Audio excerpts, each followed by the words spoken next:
বাংলাদেশের প্রধানমন্ত্রী তারেক রহমানকে দ্বিপাক্ষিক সফর ও ব্রিক্স সম্মেলনে অংশগ্রহণে ভারতের পক্ষ থেকে আমন্ত্রণ জানিয়েছে আলাদা চিঠি পাঠানো হয়েছে বলে জানিয়েছেন দেশটির পররাষ্ট্র মন্ত্রণালয়ের মুখপাত্র রণধীর জয়সওয়াল। একই সাথে শেখ হাসিনার প্রত্যর্পণ নিয়ে বিদ্যমান নিয়মগুলো ভারত পর্যালোচনা করছে বলে জানিয়েছেন তিনি। আর ওসমান হাদি হত্যার আসামিদের বাংলাদেশে ফেরানোর বিষয়টি আইনি প্রক্রিয়ার অংশ বলেও জানান জয়সওয়াল। মঙ্গলবার সাপ্তাহিক প্রেস ব্রিফিংয়ে তিনি এই তথ্য জানান। এদিকে সোমবার বাংলাদেশের প্রধানমন্ত্রীর সাথে ঢাকাস্থ ভারতীয় হাইকমিশনার দীনেশ ত্রিবেদীর বৈঠক হয় বলে ব্রিফে উল্লেখ করেন জয়সওয়াল। জানান বৈঠকে দ্বিপাক্ষিক স্বার্থ সংশ্লিষ্ট বিষয় নিয়ে আলাপ হয়েছে। সেখান থেকে দীনেশ ত্রিবেদী দিল্লি গিয়ে মঙ্গলবার ভারতের প্রধানমন্ত্রী নরেন্দ্র মোদীর সাথে দেখা করেন।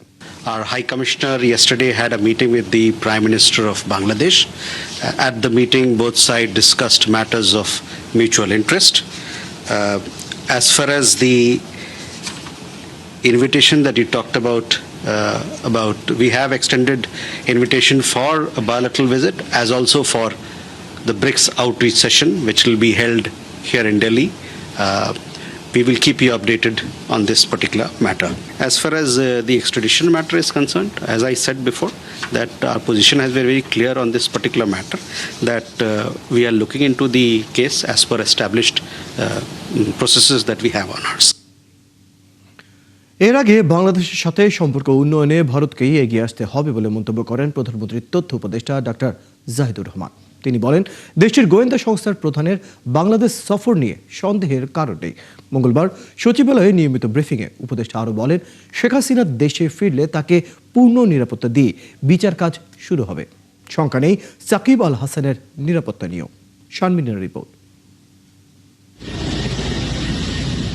৫ আগস্ট ভারতে অবস্থানরত শেখ হাসিনার ভার্চুয়াল সংবাদ সম্মেলনের পর থেকে ঢাকা দিল্লি সম্পর্কে টানাপোড়েন বেড়েছে। এমন বাস্তবতায় সোমবার সচিবালয়ে প্রধানমন্ত্রী তারেক রহমানের সাথে সাক্ষাৎ করেন বাংলাদেশে নিযুক্ত ভারতীয় হাইকমিশনার দীনেশ ত্রিবেদী। পরে স্বরাষ্ট্রমন্ত্রীর সঙ্গেও সাক্ষাৎ করেন তিনি। মঙ্গলবার সচিবালয়ে প্রধানমন্ত্রীর তথ্য উপদেষ্টার সংবাদ সম্মেলনে ভারত বাংলাদেশের সম্পর্ক নিয়ে প্রশ্নের জবাবে তিনি বলেন, শেখ হাসিনার ক্ষমতায় থাকার পেছনে ভারতের হাত ছিল। সেই সাথে তার ভার্চুয়াল সংবাদ সম্মেলনে ভারত সরকারের অনুমোদন ছিল বলেও অভিযোগ করেন ডক্টর জাহিদ। ভবিষ্যৎ সম্পর্কে যে রিয়াল অ্যালাইনমেন্টের আলাপ আমরা করছি, সেটার অনুকূল পরিবেশ ভারতের দিক থেকে আসলে তৈরি করতে হবে। কারণ বাংলাদেশে দীর্ঘকাল যে সমস্যাটা হয়েছে, সেটা জনগণের পারসেপশন আছে এবং আমাদের কাছেও কম বেশি তথ্য আছে। আমরা দেখতে পেয়েছি নানা সময়ে ওই সরকারটা এইভাবে অপ্রেসিভ হয়ে উঠতে পেরেছিল, তার ক্ষমতা টিকিয়ে রাখতে পেরেছিল। তার সাথে ভারতের এক ধরনের যোগাযোগের ব্যাপারে জনগণের মধ্যে শক্ত বক্তব্য আছে, সন্দেহ আছে।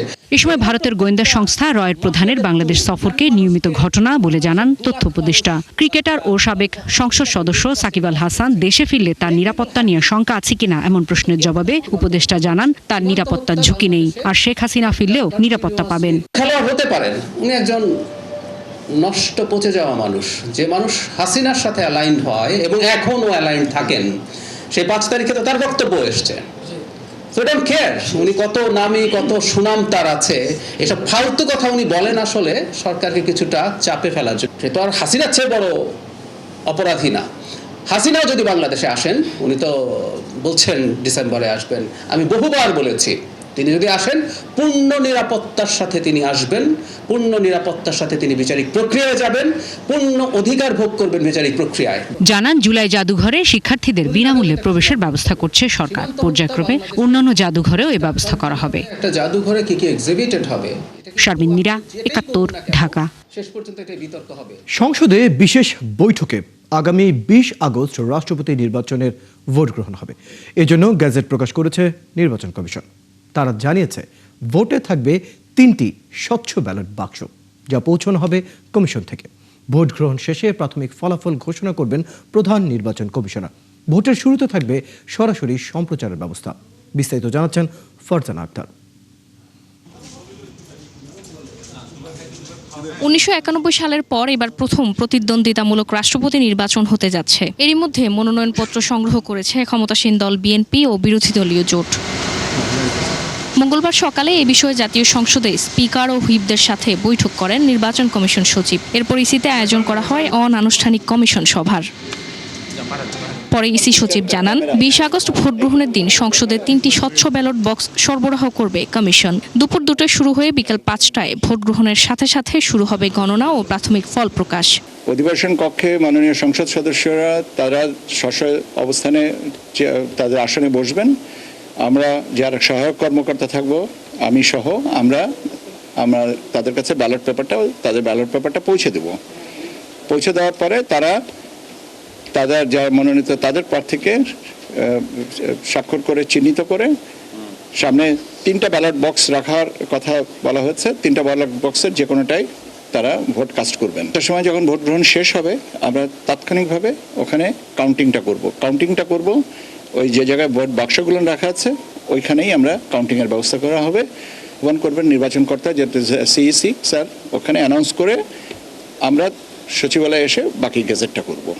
ব্যালটের বাম দিকে থাকবে ক্রমিক নম্বর, ভোটারের নাম, বিভক্তি নাম্বার ও ভোটারের স্বাক্ষর, আর ডানে থাকবে প্রতিদ্বন্দ্বী প্রার্থীর নাম। ব্যালট পেপারে 2টো পার্ট, একটা মুড়ি আর একটা হচ্ছে ভোট। মুড়িতে 4টা তথ্য থাকে, ব্যালটে ক্রমিক, তারপরে থাকে আপনার যিনি ভোটদাতা তার নাম, তারপরে থাকে বিভক্তি নাম্বার, আর তারপরে একটা স্পেস আছে যেখানে আপনার তাকে স্বাক্ষর করে ব্যালটটা নিতে হবে। আর ডান দিকের সাইডটা যেটা ব্যালটটা, সেই ব্যালটটায় ওনাকে যারা প্রতিদ্বন্দ্বী প্রার্থী তাদের নামটা থাকবে এবং তার পাশে স্পেস দেওয়া আছে, সেই স্পেসে ওনারা পূর্ণ নাম লিখে স্বাক্ষর করবেন। সহায়ক কর্মকর্তা হিসেবে নির্বাচন কমিশন থেকে 20 জন ব্যক্তি উপস্থিত থাকবেন। ভোটের শুরুতে থাকবে সরাসরি সম্প্রচারের ব্যবস্থা। ফারজানা আক্তার, 71, ঢাকা। সংবিধানের 70 অনুচ্ছেদ অনুযায়ী রাষ্ট্রপতি নির্বাচনে দলীয় সিদ্ধান্তের বাইরে ভোট দিতে পারবেন না সংসদ সদস্যরা, এমনটাই জানিয়েছেন সংসদের চিফ হুইপ নুরুল ইসলাম মনি। তিনি আরও জানান, রাষ্ট্রপতি নির্বাচনের জন্য বিশেষ অধিবেশন ডাকা হবে না। এদিকে বিরোধী দলীয় চিফ হুইপ বলেছেন, জুলাই সনদ বাস্তবায়নের আগে রাষ্ট্রপতি নির্বাচন হওয়ায় ক্ষমতার ভারসাম্যে প্রভাব পড়বে। ফরহাদ ইবনে মালিকের প্রতিবেদন। ৩৫ বছর পর রাষ্ট্রপতি নির্বাচনের হাওয়া সংসদ এলাকায়, এজন্য সরকারি ও বিরোধী দুই দলই প্রস্তুত প্রতিদ্বন্দ্বিতা করতে।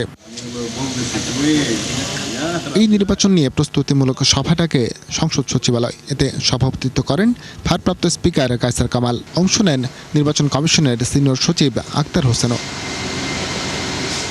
সভা শেষে চিফ হুইপ জানান, রাষ্ট্রপতি নির্বাচনে ভোটাররা ভোট দিতে সময় পাবেন 3 ঘন্টা, তবে ভোট দিতে হবে সংবিধানের 70 অনুচ্ছেদ অনুসারে। সংবিধানের 70 অনুচ্ছেদ যেহেতু সংশোধিত হয় নাই, সুতরাং এটা কার্যকর হবে। দলের সিদ্ধান্তের বাইরে তারা কোনো সিদ্ধান্ত গ্রহণ করতে পারবে না। যদি সিদ্ধান্ত গ্রহণ করে সেক্ষেত্রে তাদের সদস্যপদ বাতিল হবে। সেখানে মাননীয় সদস্য কিন্তু প্রার্থীর সামনে তার নাম প্রকাশ্য অথবা তাই আমি গুগলি দিলাম, কিন্তু লিখলাম আব্দুল মালিক ক, আমি তাকে ভোট দিচ্ছি, তার সামনে আমার নাম লিখতে হবে এবং আমার আসন সংখ্যা লিখতে হবে। কাজে আমি আইডেন্টিফাইড আমি তাকে ভোট দিচ্ছি। যদিও ক্ষমতার ভারসাম্য আনতে জুলাই সনদ বাস্তবায়নের পর এই নির্বাচন দেয়া উচিত ছিল বলে মনে করে বিরোধী দল। প্রত্যাশাটা ছিল যে জুলাই সনদ অনুযায়ী রাষ্ট্রপতি নির্বাচনটা হওয়া উচিত ছিল। যে নির্বাচনের পরে যেহেতু গণভোটের রায়ও সংস্কারের পক্ষে এসেছে, তো সেইটার সংস্কার করে 70 অনুচ্ছেদ সংস্কার করে আমরা যদি রাষ্ট্রপতি নির্বাচনটা করতে পারতাম, এবং জুলাই সনদ অনুযায়ী কিন্তু রাষ্ট্রপতির ক্ষমতা অনেকগুলো জায়গায় বৃদ্ধি পাওয়ার কথা ছিল। এদিকে মনোনয়ন সংগ্রহ করলেও এখনও প্রার্থী ঘোষণা করেনি বিএনপি। সরকার দলীয় চিফ হুইপ জানান, এ বিষয়ে সিদ্ধান্ত নেবেন প্রধানমন্ত্রী। আমাদের বিএনপি দলীয় প্রার্থী আমরা এখনো সিদ্ধান্ত ফাইনাল করিনি। মাননীয় প্রধানমন্ত্রী তিনি ঘোষণা করবেন। আমাদের দলের থেকে তাকে দায়িত্ব দেওয়া হয়েছে, তিনি সিদ্ধান্ত গ্রহণ করবেন। রাষ্ট্রপতি নির্বাচনের জন্য সংসদের বিশেষ অধিবেশন ডাকা হবে না বলেও জানান চিফ হুইপ। একটা বৈঠক ডাকা হবে, বৈঠকটা ডাকবেন নির্বাচন কমিশন। ফরহাদ ইবনে মালিক, 71, ঢাকা। বাংলাদেশের প্রেক্ষাপটে আদিবাসী পরিচয় অপ্রাসঙ্গিক বলে মন্তব্য করেছেন স্বরাষ্ট্রমন্ত্রী সালাউদ্দিন আহমেদ। মঙ্গলবার সন্ধ্যায় রাজধানী গুলশানে এক গোল টেবিল বৈঠকে তিনি বলেন, দেশের সব নাগরিকই অধিবাসী। পার্বত্য জেলা নিয়ে ষড়যন্ত্র মোকাবেলায় জাতীয় ঐক্য প্রয়োজন বলে জানান তিনি। একই অনুষ্ঠানে তথ্যমন্ত্রী জহিরুদ্দিন স্বপনও আদিবাসী পরিচয়কে বাংলাদেশের জন্য অপ্রাসঙ্গিক বলে মন্তব্য করেন। Chittagong hill structural research foundation আয়োজিত বৈঠকে অংশ নেন মন্ত্রী। গবেষক, শিক্ষাবিদ ও বিভিন্ন শ্রেণী পেশার প্রতিনিধিরা। এ সময় তারা বলেন, পার্বত্য জেলা ঘিরে যে কোনো বিভ্রান্তি বা বিভাজনমূলক প্রচারণা মোকাবেলায় সচেতনতা, সংলাপ ও জাতীয় ঐক্য প্রয়োজন। একই সঙ্গে বাংলাদেশের প্রেক্ষাপটে যে কোনো নাগরিকের পরিচয় প্রশ্নের রাষ্ট্রীয় অবস্থান তুলে ধরারও আহ্বান জানান তারা। আমরা যেটা এখনো পর্যন্ত স্বীকৃতি দিয়েছি তা হচ্ছে উপজাতি, ক্ষুদ্র নৃগোষ্ঠী এবং বিভিন্ন কালচারের ধর্মীয় ঐতিহ্য, সাংস্কৃতিক ঐতিহ্যকে আমরা বিকশিত করব এবং ধারণ করব। এটা হচ্ছে আমাদের স্ট্যাটাস। আমরা সবাই বাংলাদেশের অধিবাসী হব, আদিবাসী কেউ হব না। এখানে সব সিটিজেনের সমান রাইট এবং বাংলাদেশের সকল ধর্মীয়, সকল বর্ণের, সকল সংস্কৃতির, সকল ভাষাভাষীর সবাই আমরা বাংলাদেশের সিটিজেন এবং সিটিজেন হিসেবে কনস্টিটিউশনাল রাইট আমাদের সমান। অভিবাসী এবং আদিবাসীর কোনো বিরোধের প্রশ্ন অপ্রাসঙ্গিক। সেই দেশের জনমিতিতে আদিবাসী শব্দটাও অপ্রাসঙ্গিক। বাংলাদেশের মাটিতে থেকে আমি যখন আমাদের হাজার বছরের ঐতিহ্যের যে প্রেক্ষাপটে আমাদের নৃবিজ্ঞান, আমাদের নৃজাতি যেভাবে গড়ে উঠেছে, তার মধ্যে অবশ্যই মনোলিথিজম নাই, এককত্ব নাই। এখানে নানান রকম নৃতাত্ত্বিক ভাগাভাগি আছে এবং তাকে সম্মিলিত করে আমি আমার একটা রাষ্ট্রীয় পরিচয়, আমাদের নেতা শহীদ জিয়াউর রহমান নাগরিকত্বের ভিত্তিতে জাতীয়তাবাদকে তিনি উপস্থাপন করেছেন নতুনভাবে, যা আমাদের জাতির অনেক সমস্যাকেই, সংকটকেই সমাধান করেছে। সাভারের দক্ষিণ শ্যামপুর এলাকায় একটি 4 তলা ভবনে অভিযান চালিয়ে নিষিদ্ধ ঘোষিত সংগঠন জেএমবির সদস্য সন্দেহে আরিফ হোসেন নামে এক যুবককে আটক করেছে পুলিশের counter terrorism transnational crime unit CTTC। এ সময় বেশ কয়েকটি ককটেল বা বোমা তৈরির সরঞ্জাম উদ্ধারের কথা জানিয়েছে পুলিশ। মঙ্গলবার সন্ধ্যার পর সাভারের তেঁতুলঝোড়া ইউনিয়নের দক্ষিণ শ্যামপুর এলাকায় আব্দুল জলিলের মালিকানাধীন ওই 4 তলা ভবন ঘিরে অভিযান শুরু করে CTTC। অভিযানে সাভার মডেল থানা পুলিশ ও CTTCর বম্ব ডিসপোজাল ইউনিটের সদস্যরাও অংশ নেন। তখন থেকেই ভবনটি ঘিরে ফেলে অভিযান চালাচ্ছিল সেই সংগঠন এবং পুলিশ সদস্যরা। দর্শক, সাভারের বাড়ি ঘিরে এখন অভিযান চালাচ্ছে CTTC এবং এই পর্যন্ত বেশ কিছু ককটেল ও বোমা তৈরির সরঞ্জাম উদ্ধার করেছে। সেখানে আছেন সহকর্মী রায়ান বিন আমিন, যুক্ত হচ্ছে তার সাথে। রায়ান বিন আমিন, অভিযানের সর্বশেষ পরিস্থিতি কেমন দেখছেন? কি পরিস্থিতি হচ্ছে সেখানে জানাবেন।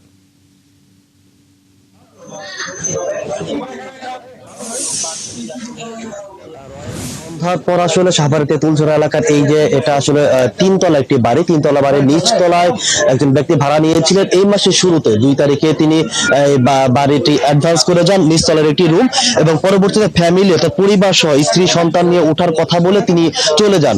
বাড়ির মালিক যারা আছে, মালিক পক্ষ বলছে যে তিনি মাত্র মাঝখানে একদিন এসেছিলেন, একদিন এসে এখানে থেকেছেন, তারপর আর তিনি আসলে এখানে থাকেননি। তিনি গত 4-5 দিন ধরে এই যে কক্ষটি ছিল, নিচতলার যে কক্ষ, এই কক্ষটি পুরোপুরি তালাবদ্ধ ছিল। ফলে আসলে এখানে কে থাকছে, কারা কি করছে না করছে, বাড়ির মালিক বা আশপাশের প্রতিবেশীরা কেউ কোনো কিছু বলতে পারেননি। তারা বলছেন আজকে সন্ধ্যার পর আসলে গোয়েন্দা পুলিশ, সাভার মডেল থানা পুলিশ এবং বোম ডিসপোজাল ইউনিটের সদস্যরা এখানে আছে এবং এই বাড়িটি তল্লাশি করে এখন পর্যন্ত এখান থেকে 5টি পাইপ বোম বলছে পুলিশ, বলছে শক্তিশালী এই বোমগুলো উদ্ধার করা হয় এবং 5টি বোম কিন্তু এখানে বিস্ফোরণ ঘটিয়ে এগুলো নিষ্ক্রিয় করা হয়েছে এতক্ষণ। এবং এই কিছুক্ষণ আগে আসলে পুলিশের যে অভিযান, সেই অভিযান এখানে শেষ হয়েছে। তবে যে এলাকাটি আছে, বাড়ির এই যে বোম সদৃশ যে বস্তুগুলো, পাশাপাশি এখানকার বোমা তৈরির যে সরঞ্জামগুলো, সেই সরঞ্জামগুলো পুলিশ উদ্ধার করেছে এবং উদ্ধার করে এখন বাড়ির সামনে রেখেছে। কিছুক্ষণের মধ্যে এগুলো গাড়িতে তুলে পার্শ্ববর্তী সাভার ট্যানারি ফাঁড়ি পুলিশ ফাঁড়িতে নিয়ে যাওয়া হবে এবং সেখানে আসলে পুলিশের পক্ষ থেকে ব্রিফ করা হবে। এর পাশাপাশি আরো 6টি বোম পুলিশ বলছে তারা উদ্ধার করে ট্যানারি ফাঁড়িতে রেখেছে। ঢাকা থেকে যে জেএমবির সদস্যকে পুলিশ গ্রেফতার করে নিয়ে এসেছিল, এখানে তার কাছে ওই 6টি বোম পাওয়া গিয়েছিল, যেগুলো এখন ট্যানারি ফাঁড়িতে আছে। এর বাইরে পুলিশ আসলে এখন পর্যন্ত তেমন কোন কথা আমাদের এখানে বলেনি। এখানে দেখতে পাচ্ছেন যে বোম তৈরির বিভিন্ন সরঞ্জাম, যেমন 2টি ড্রাম দেখতে পাচ্ছি আমরা, বিভিন্ন বোতল দেখতে পাচ্ছি, বেশ কিছু বোতল আছে, এছাড়া বোম তৈরির সরঞ্জামগুলো আছে। তবে এর মধ্যে আসলে কি কি বিষয়গুলো আছে আমাদের এখন পর্যন্ত পুলিশ কিন্তু পুরোপুরি পরিষ্কার করেনি, যার কারণে আমরা আসলে পুরোপুরি বলতে পারছি না। কিছুক্ষণ পর যখন পুলিশ ব্রিফ করবে তখন এই বিষয় সম্পর্কে পুরো বিস্তারিত জানা যাবে। আর ইতিমধ্যে বাড়িটি খুলে দেওয়া হয়েছে এবং বাড়ির যারা মালিক এবং ভাড়াটিয়া যারা ছিলেন তারা ইতিমধ্যে বাড়ির ভেতরে ঢুকে গেছেন এবং এই বাড়িটিকে পুরোপুরি নিরাপদ ঘোষণা করছে। আরেকটি বিষয় এলাকাবাসী বলছে যে রাস্তার যে অবস্থা, এই রাস্তাটা আসলে খুবই বলা যায় যে দুরবস্থা রাস্তা, একেতে ভাঙাচোরা আর একটু বৃষ্টি হলে সবসময় পানি জমে থাকে রাস্তা এরকম। এই সুযোগটাই আসলে এলাকাবাসী বলছেন যে এই সুযোগটাই আসলে যারা এখানে বোম তৈরি সরঞ্জামগুলো নিয়ে এসেছে বা পরিকল্পনা করছিল সেই বিষয়টি আসলে তারা এখানে করেছে। আমি যদি এখানে একটু কথা বলি আপনার সাথে যে আসলে কি পরিস্থিতি আপনারা এতক্ষণ দেখলেন এবং কি কারণ মনে হচ্ছে এখানে? এখন যে পরিস্থিতি দেখলাম আমরা আর কি 7টার দিক দিয়ে আর কি প্রশাসনের মানুষ আসার পরে আমরা আর কি বুঝতে পারলাম যে এখানে তারা বোম বানানোর কোনো আর কি পদার্থ বা রাসায়নিক এরকম কোনো জঙ্গি আর কি আস্তানা গড়তে চাইছিল, গড়তে পারে নাই। তারা বেশি দিন ধরে এখানে ভাড়া আসে নাই, এই মাসে ঢুকছিল, হয়তো 4 দিনের মতো আসছিল। আমার বাসার মালিককে আর কি তারা কনভেন্স করেছিল যে ফ্যামিলি নিয়ে থাকবো, কিন্তু তারা সেটা করেনি। আমাদের এখানে রাস্তা জলাবদ্ধতার কারণে এইখান দিয়ে মানুষের চলাচল কম, আপনারা দেখতেছেন এইখান দিয়ে পুরোটা প্যাক, যে কারণে মানুষ না থাকার কারণে তারা আর কি এইভাবে আস্তানার সুযোগটা নিতে চাইছিল, কিন্তু প্রশাসনের কারণে তারা এটা পারে না। প্রশাসন যে ওই হোক জানতে পারে তাদেরকে আর কি ধরে ফেলছে। আচ্ছা, আপনারা কি কোনোভাবে বুঝতে পেরেছিলেন যে এখানে এরকম একটা ঘটনা ঘটানো হচ্ছে বা পরিকল্পনা হচ্ছে? না, আমরা এইসব কোনো কিছুই বুঝতে পারিনি। বলতে গেলে আমার দোকান এইটা, আমি এইখানেই, আমরা সর্বক্ষণ আমরা এলাকার মানুষ এইখানেই থাকি, আমরা এই ধরনের কোনো ধারণাই ছিল না। আজকে যদি এখানে একটা বিপজ্জনক কিছু ঘটে যেত, এটা একটা জনবহুল এলাকা, আমাদের এখানে একটা শিল্প এলাকা, এখানে গার্মেন্টস আছে, অনেক কিছু আছে, এখানে অনেক পরিমাণ মানুষ থাকে। একটা বিগত একটা ভয়াবহতা কোনো কিছু ঘটে গেলে অনেক মানুষের প্রাণ নাশের একটা সম্ভাবনা ছিল। এখানকার যে পরিস্থিতি এলাকাবাসী বলছিলেন এবং এই মুহূর্তে পুলিশ আসলে এখানকার অভিযান শেষ করেছে, কিছুক্ষণ পর হয়তো ব্রিফ করার পর আমরা বিস্তারিত জানতে পারবো। রয়েল রায়ান বিন আমিন, আপনি খবরাখবর রাখতে থাকুন। দর্শক আমাদের সাথে যুক্ত ছিলেন আমাদের সহকর্মী রায়ান বিন আমিন, জানাচ্ছিলেন সাভারের বাড়ি ঘিরে যে অভিযান চালাচ্ছে সিটিটিসি, সেই বিষয়ে সর্বশেষ তথ্য তার কাছ থেকে আমরা জানছিলাম। এবার চলে যাচ্ছি অন্যান্য সংবাদে। বাংলাদেশে বিনিয়োগ করতে জাপানি ব্যবসায়ীদের আহ্বান জানিয়েছেন স্বরাষ্ট্রমন্ত্রী সালাউদ্দিন আহমেদ। মঙ্গলবার রাতে রাজধানীতে এক অনুষ্ঠানে তিনি বলেন, বাংলাদেশে বিনিয়োগ করা এই অঞ্চলের মধ্যে সবচেয়ে নিরাপদ। অনুষ্ঠানে স্বরাষ্ট্রমন্ত্রী আরও বলেন, দুই দেশের বন্ধুত্ব দীর্ঘদিনের, তাই জাপানের উপর বাংলাদেশের বিশ্বাস আছে। তিনি আরও জানান, দেশ পরিচালনার প্রথম 6 মাসের মধ্যেই দেশে বিনিয়োগ বাড়তে নতুন নীতিমালা করেছে বিএনপি সরকার। এই বাস্তবতায় বাংলাদেশের বিনিয়োগ পরিবেশ অনেক সুরক্ষিত এবং নিরাপদ। অনুষ্ঠানে উপস্থিত ছিলেন টিএসআই লিমিটেডের চেয়ারম্যান সৈয়দ মাহমুদুল হক, ঢাকা বিশ্ববিদ্যালয়ের জাপানি ভাষা বিভাগের প্রধান, বিসিবির পরিচালক সাইদ ইব্রাহিম আহমদ সহ কয়েকজন জাপানি ব্যবসায়ী ও উদ্যোক্তারা।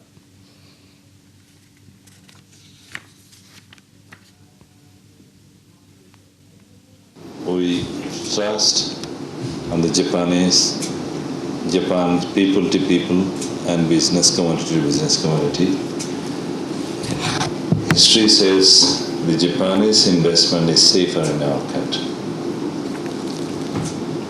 Once I was in communication, that means Road Transport Ministry, I have seen there the investment in Japan and the Japanese contractor here, their work is in substantial nature.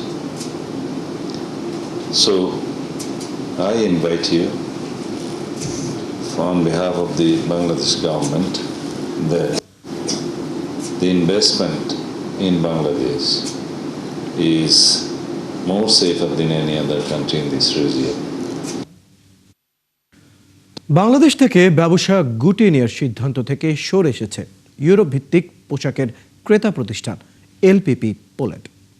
মঙ্গলবার বাংলাদেশের রপ্তানিমুখী গার্মেন্টস মালিকদের সংগঠন বিজিএমইর সাথে বৈঠকের পর এক যৌথ বিবৃতিতে আগের মতোই বাংলাদেশ থেকে ব্যবসা পরিচালনার কথা জানায় এলপিপি। এর আগে রাশিয়ার ক্রেতা প্রতিষ্ঠান এফইএস রিটেইলারের কাছে কয়েকজন বাংলাদেশি রপ্তানিকারকদের পাওনা পরিশোধ নিয়ে জটিলতার কারণে বাংলাদেশের ব্যবসা স্থগিতের ঘোষণা দিয়েছিল প্রতিষ্ঠানটি। মূল্য পরিশোধনের নিশ্চয়তা দিলেও রাশিয়ার এফইএস রিটেইলের কাছে পাওনা প্রায় $4 কোটি দীর্ঘদিন ধরে পরিশোধ করেনি এলপিপি। এ নিয়ে জটিলতায় গত 30 জুলাই বাংলাদেশের ব্যবসায়িক কার্যক্রম বন্ধ করে দেওয়ার ঘোষণা দিয়েছিল কোম্পানিটি। কীর্তিমান কবি, ঔপন্যাসিক ও ভাষাবিজ্ঞানী হুমায়ুন আজাদের 22তম মৃত্যুবার্ষিকী আজ। 2004 সালের 27 ফেব্রুয়ারি বইমেলা প্রাঙ্গণে তিনি প্রাণঘাতী হামলার শিকার হন। থাইল্যান্ডে চিকিৎসার পর পিইএন এর ফেলোশিপে জার্মানিতে পাড়ি জমান। সে দেশের মিউনিখ শহরে 2004 সালের 12ই আগস্ট তিনি মারা যান। দর্শক, চলছে সংবাদ সংযোগ। সরাসরি সংবাদ এবং অনুষ্ঠান দেখতে চোখ রাখুন ৭১-এর ফেসবুক পেজে এবং সাবস্ক্রাইব করুন ৭১-এর ইউটিউব চ্যানেলে। ৭১-এর সাথেই থাকুন।